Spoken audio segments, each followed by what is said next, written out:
आजको विषय निकै गम्भीर विषय छ। अब अलि चर्को कुरा गरौँ भने सत्तामा बस्ने साथीहरूलाई गोचबेच गरेको छु हुने कुरा गरौँ भने चित्त फाट्ने, नाच जस्तो नाच गरौँ भने घाँगर फाट्ने भन्थ्यो अरे एउटाले। त्यसले चाहिँ अब यो खेलकुद मन्त्रालयको विषयमा हामी छलफल गरेछौँ, युवाहरूको विषयमा छलफल गरेछौँ। अहिले नेपालमा चाहिँ युवाहरूको स्थिति कस्तो छ, हामीले हाम्रा युवाहरूलाई के पढाएका छौँ, के सिकाएका छौँ, हाम्रो शैक्षिक क्षेत्रमा कस्तो डामाडोल छ। त्यस हुनाले अहिले हामीले नयाँ युवाहरूलाई सिकाएको त तिमी विदेश जानको लागि तयार हुनुपर्छ।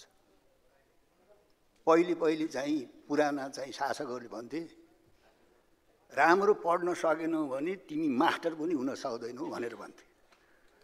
बरु त्यो ठिकै भने रहेछ। म पनि आफै मास्टर भएको हुनाले कहीँ चाहिँ शासकहरू चाहिँ स्कुलमा क्याम्पसमा गएर चाहिँ विद्यार्थीहरूलाई शिक्षकहरूलाई अर्थी बुद्धि दिँदाखेरि तिमीहरूले चाहिँ राम्रो पढाइ गर्न सकेनौ भने तिमीहरू भोलि मास्टर पनि हुन सक्दैनौ यो देशको भनेर भन्दाखेरि, त्यसो भन्दाखेरि मलाई के लाग्थ्यो भने युवाहरूलाई मास्टरसम्म बन्न सक्दैनौ राम्रो नपढे भनेर भन्ने यो के हेपेको होला भन्ने जस्तो लाग्थ्यो मलाई। त्यो कुरा त बरु राम्रो गरेका रहेछन् त्यति बेला, किनभने ऊ राम्रो पढ्यो राम्रो जान्ने भएन भने अयोग्य भए भने मास्टर त हुन पायो नि आफ्नै देशमा। अहिलेको शिक्षा प्रणाली के छ? अहिलेको शिक्षा प्रणाली के छ भने जुन देशमा जाने हो त्यो देशको शिक्षा के छ त्यसमा तिमी पर्फेक्ट हुनुपर्छ, नत्र तिमी चाहिँ उत्तर कोरिया दक्षिण कोरिया जान पाउन्नौ, अमेरिका जान पाउन्नौ, अस्ट्रेलिया विदेशमा जान पाउन्नौ। अहिले त हामीले नयाँ पिँढीलाई त यो पो सिकाएको त सबैका मना छ। फेरि तपाईँहरू मात्रै पीडित हुनुहुन्छ भन्ने मलाई होइन, म आफैले नै भएछु। मैले चाहिँ अघिल्लो पटक पहिले सांसद भएर डेरामा बस्दाखेरि मेरो एउटा नाति मसित सँगै पढ्थ्यो। त्यसले चाहिँ बोर्डिङमा पढ्थ्यो, किनभने आमा विदेशमा थिए। मेरो छोरो योग्य बनाउनको लागि बोर्डिङमा राख्नुपर्छ बा भनिरहन्थ्यो उनीहरूले। अब कमाउने तिमीहरू राख भाषा सिक्ने हो गरी भनेपछि अनि मैले उसलाई कहिले मेरो नातिलाई कसैको फोन नम्बर आयो भने टिप्दा भन्दाखेरि उसले कति टिप्ने कति नम्बर हो भन्दाखेरि मैले नेपालीमा भन्थेँ।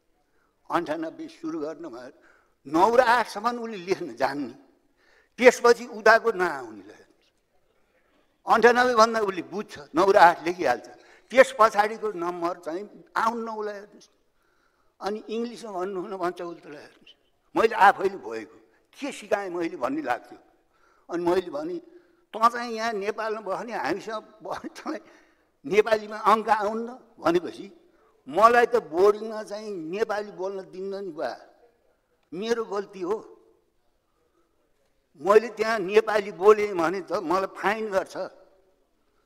त्यसो भएर मलाई त चाहिँ सुनियोजित किसिमले तपाईँहरू लगाएर हो मेरो आफ्नो भाषा, मेरो संस्कृति, मेरो इतिहास सबै त तपाईँहरूले खाइदिनु भएको छ त, मेरो गल्ती हो यो। नेपाली बोल्न नपाइने सिधै रहँदा म तपाईँ लहर भर्ना गर्ने, मेरो बाबुआमाले त्यसै खुसी मान्ने, अनि मलाई चाहिँ नेपाली बोलेन भने तपाईँले हकार्ने भन्ने नातिले मलाई चित्त बुझ्यो। अब अहिले त कति बढेर गएको छ भन्नुहोस् त।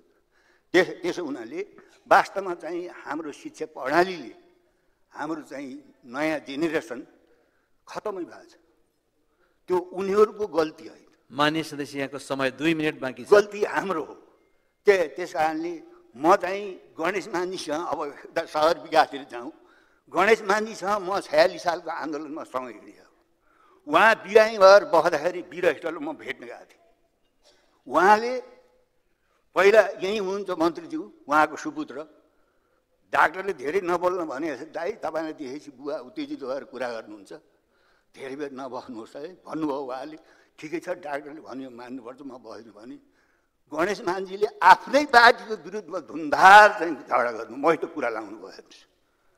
मलाई किन यसो गर्नुभयो होला मैले अहिले बल्ल बुझेको छु। त्यति बेला मैले चाहिँ चिनेकै रहन्छु उहाँका पार्टीका मान्छेहरूलाई। किन छोड्नुभयो होला पार्टी भनेर मलाई चाहिँ राम्रो लागेको थिएन गणेश मानजीले आफ्नो पार्टी छोड्दाखेरि।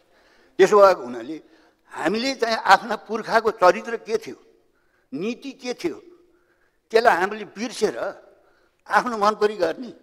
अहिले सत्तामा शक्तिमा आएको बेलामा यसभन्दा पहिले पनि जो प्रधानमन्त्री हुन्छ, जो अर्थमन्त्री हुन्छ, जो बलियो मन्त्री हुन्छ, त्यो मन्त्रीले चाहिँ आफ्नो निर्वाचन क्षेत्रमा आफ्नो जिल्लामा खनाएको होइन बजेट, त्यही सिलसिला बाँकी छ। हामीले के भन्न जाने आफ्नो निर्वाचन क्षेत्रमा? त्यस कारणले मैले अहिले त अब नयाँ पिँढीलाई दुईटा रोग छ। एउटा रोग यहाँ केही हुन्न, लाखौँ लाख बेचेकै छौँ त हामीले त, पैसा लिने अनि भेडा बाख्रा बेच्ने, त्यस्तो लेनदेन नभए भने हामीले त बेचेकै। यस्तो शिक्षा प्रणालीले देश बन्छ?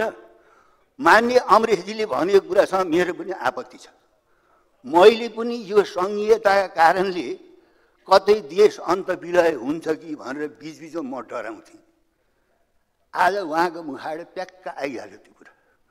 मन हात थुपारेको कुरा त कुनै दिन त निस्कने रहेछ।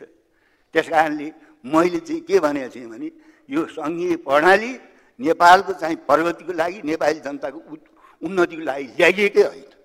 मान्य अमरेश उहाँले भने जस्तो कुनै न कुनै चाहिँ गलत उद्देश्यको लागि यो बोकाइएको भनेर मैले संविधान सभामा रोस्टरबाट धेरैपछि भनेको छु। त्यसो भएको हुनाले अहिले पनि संसद हामीले जसरी चलाइरहेका छौँ यस्तै गरेर संसद टिक्छ। लोकतन्त्रमाथि यो व्यापक आक्रमण, गणतन्त्रमाथि आक्रमण हाम्रा कमजोरी होइन। सुरुमा यस्तो आँट थियो। त्यस कारणले मैले सबै मान्यज्यूलाई, सभामुखज्यूलाई पनि म चाहिँ सुझाव दिन के चाहन्छु भने हाम्रो आफ्नो स्वाभिमान, हाम्रो आफ्नो चाहिँ अहम, आफ्नो चाहिँ स्वाभिमानलाई, आफ्नो इज्जतलाई गम्भीरतापूर्वक लिनुपर्छ।